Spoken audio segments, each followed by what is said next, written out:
nagka-misunderstanding kami na kahit malayo, napakahirap kasi ikikwento ko sa inyo na yung asawa ko po ay ginagamit ng Lord kung saan nandito siya doon. Isa na rin siyang leader doon.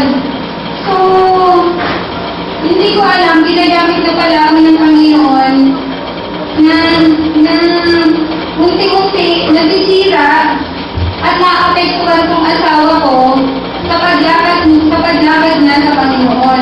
Kumbaga, ako yung ginagamit. Kasi merong pangyayari na meron kaming misunderstanding. 2 weeks siyang hindi nakapag-church. Tapos 1 week kaming walang communication. Hindi naman nangyayari sa amin yung 1 week na wala kaming communication. Ang 1 day lang, napakahirap na sa amin pero yung 1 week, isipin mo yung ginawa ng David. Pinag-iyasahan talaga ako, yung isip ko, paano yung nilulog ng David Talagang, ang hirap talagang. At saka nalaman ko yung asawa ko, nanlamig siya sa Panginoon. 2 weeks na hindi nag-charge. Hindi ko po alam yun, pero nung malaman ko yun, na-struggle po ako. Dahil kung yung nag-charge siya, kung ano-ano yung iniisip ko, na masasama laban sa kanya, nag-charge siya, pero magiging masama kung hindi siya mag-charge ng 2 weeks, mas lalong dalawa na kami gagamitin.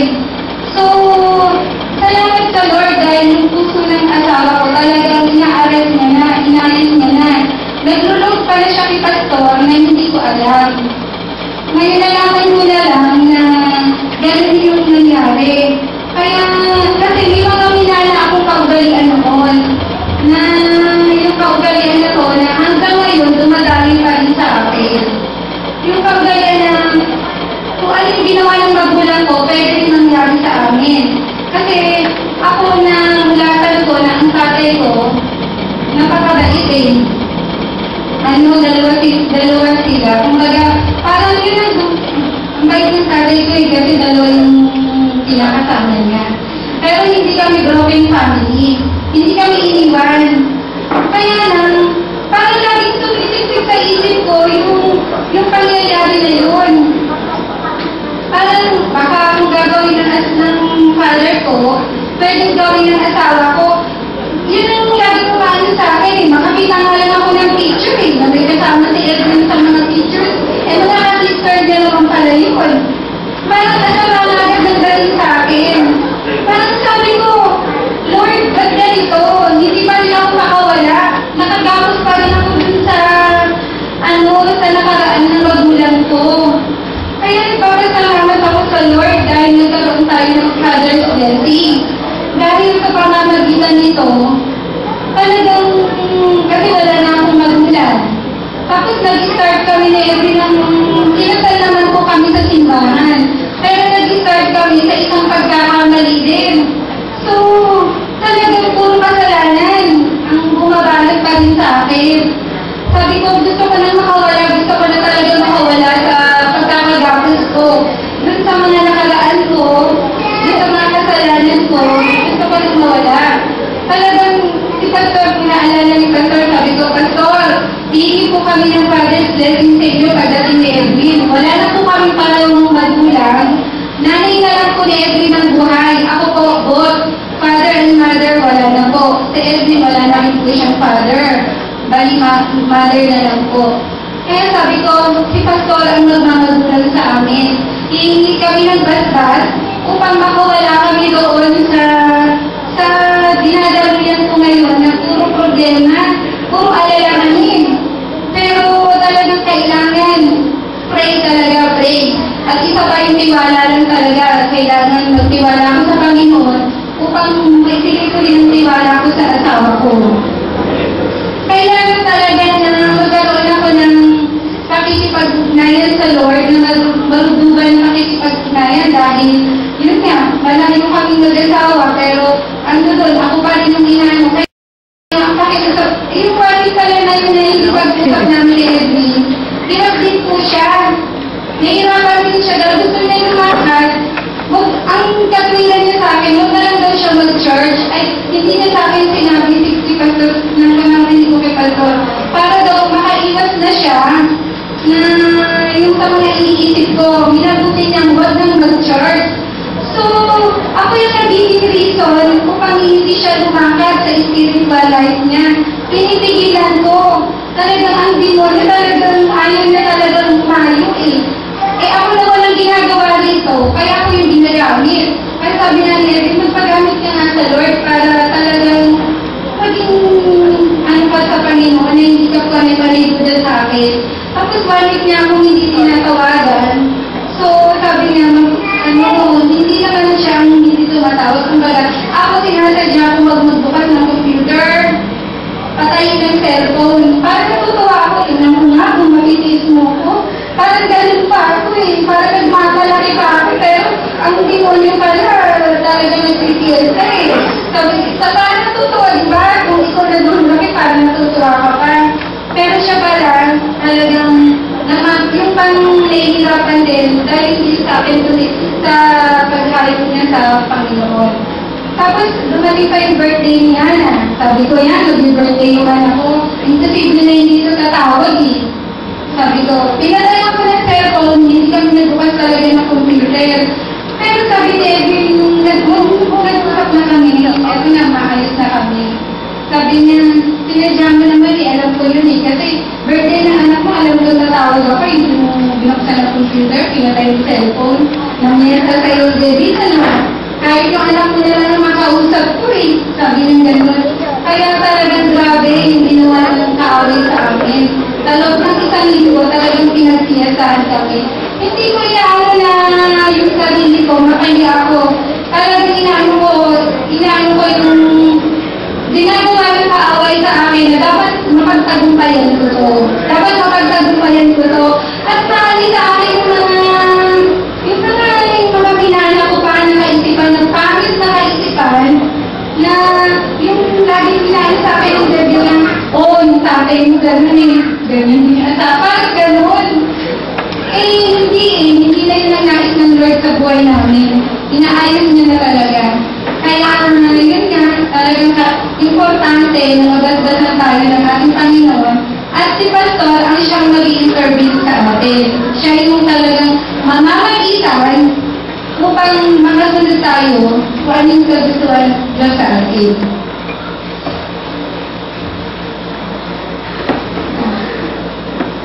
Alam mo, kung sa pagsunod natin, may mga pangako naman ng Diyos sa atin eh. Napakaganda nga ng pangako ng Diyos sa atin eh. Talagang kailangan lang tayo magkabautismo. Kailangan lang tayo magigyan ng basbas ng ating pastor. Dahil siya yung gagamitin ng Lord para mag-intervene sa atin. Mamamagitan. Dahil lahat ng yan ay mawawala. Lahat ng mga alalahanin daw natin ay mawawala. Tulungan malilinis, lahat ng kasiraan ay mawawala.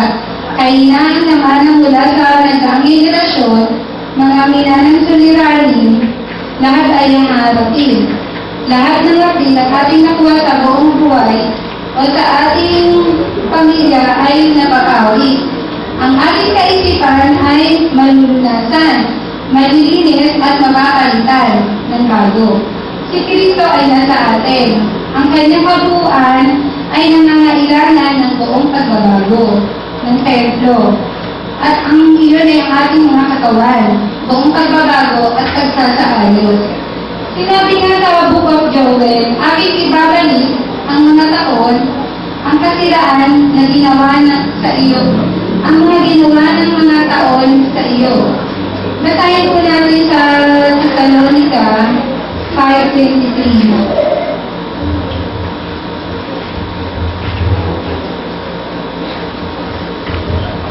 At pakaban ay Thessalonica 5:23. At pakabanalin kayong lubos ng Diyos bilang kapayapaan at ang iyong espiritu at kaluluwa at katawan ay inatangbuo na walang kapintasan sa pagparito ng ating Panginoong Jesucristo. Inyong isipin ng inyong katawan na walang kapintasan. Lahat ng karamdaman ay pinagaling. So naalala ko dito si Nitos eh. Kasi kasi may time na nagkakausap kami ni Nitos, kinakamusta ko siya. Sabi ko, misis, kamusta na yung pakiramdam mo? Sabi niya, eto ate, nagpa-check up ako, may sakit ako sa puso, meron daw siyang high blood. Sabi niya, minanay niya ito sa magulang niya. Sa tatay niya, dahil meron daw high blood, at saka sakit sa puso yung tatay niya. Pero sinabi ko, wala, hindi na, pinupil ka ng Lord yun, basta tanggapin mo siya, wala na yung sakit sa puso na yan. Kasi alam mo, kung talagang, yan yung mga sakit na yan, dala lang yan ang alalahanin. Talagang magkaka-high ka kasi ang dami mong alalahanin. Ibigay natin sa Lord, isuko natin sa Lord. Tapos, yung sa puso nga, kasi nahihirapan kang huminga, kaya akala mo, may sakit ka na sa puso. Kung talagang tunay na makikipag-ugnayan tayo sa Panginoon, at tunay na talagang magpasalang tayo ng Bible talagang makikita na natin doon na unti-unti gagaan yung pakiramdam natin. Kaya talagang wala nang kasakitan, wala nang mga kasakitan at karamdaman ay pinagaling na. Lahat ng minanang problema, ito nga, yung mga minanang problema ko pa sa magulang ko, dala-dala ko pa. Lahat ng problema, suliranin ay naglaho. Lahat ng kalinaan na iyong ginagitnan ay naisaalik na. At ikay nakatayo sa iyong sariling mga paa. So, kung talagang darating sa atin pala yung salita ng Diyos, talagang patatayin tayo sa sarili natin paa. Kumbaga, meron na tayong panlaban sa mga kaaway na darating sa atin. Hindi na tayo basta-basta na magugupo or hindi na niya tayo basta-basta na masisira. Kasi parang ano na lang natin na sabi na, napakasimple na lang yan, di ba ang Diyos ko na aking tagapagligtas. Ito na nga, yung isang hukbo, isang magdakilang ng Diyos malakas, naniniwala. Kung talagang naniniwala tayo sa Panginoon, may mga mangyayari. At kung ito ay gustong mangyari sa iyo, kagayon, ang unang kamatayan ay ang pumasok sa apoy. So, kailangan pa rin talaga natin natanggapin sa Jesus. Siya yung talagang tagapagligtas natin sa pamamagitan o sa pag-i-intervene ni Pastor. Kasi dito sa spiritual life natin dito sa lupa, kailangan talagang may mamagitan upang makilala natin ang Panginoong Jesus. Kasi katulad niya na marami tayong nakikita sa labas, paano nila makikilala ang Panginoong Jesus kung wala naman mag-share ng Word of God? Paano nila sa akin, sa office? Ang daming, hindi ko naman sasabing maraming masama. Kahit nga ako niloloko-loko nila dahil alam ko na wala yung asawa ko Kahit ako, parang ayoko na ng mga dream joke. Yung alam nyo, yung sa office, alam nila wala yung asawa ko, bibigyan nila ako ng mga, minsan inaano ko sila, sabi ko, hoy, hindi ako ganoon, huwag ganyan. Kasi talagang nandoon yung kalaban na aatakihin ka. Minsan sa simpleng salita lang, sasabihin nila, ang ganda mo ngayon, ang sexy mo ngayon. Hindi mo namin na yun na kung papasok ka, dun sa, alam mo yung taong nagsasalita sa'yo Kilala mo yung taong nagsasalita sa'yo na isang certified na babaero Siyempre, alam nila wala ako. Talaga maraming ganyan sa aming mapupod ni Ate Rubian. Na kung kakagat ka, bahala ka. Oo. Akala nila ganun ako kasi ang dami talaga sa office namin na ganun. One time na, may nangyari pa na namatay Natatawa si Kali mo. Natatawa. Yung namatay, hindi alam na ang asawa. Hindi ko inaano ko na yung asawa Kristiyano, yung babae. Sa ibang sa taga-Bulacan. Ngayon, tiwalang-tiwala siya kasi pumunta kami dun sa Lamay. Tiwalang-tiwala itong asawa ng Christian na yung asawa ng lalaki ay hindi gagawa na oo na magbabae. Sabi na natin, hindi gagawa ng babae. Dahil asabi ng asawa, siya daw ay good father, good provider. Bago umalis, at itong asawa na itong babae, hindi naglalaba. Parang si Edwin, at babae, hindi naglalaba. Ang naglalaba yung asawang lalaki. Na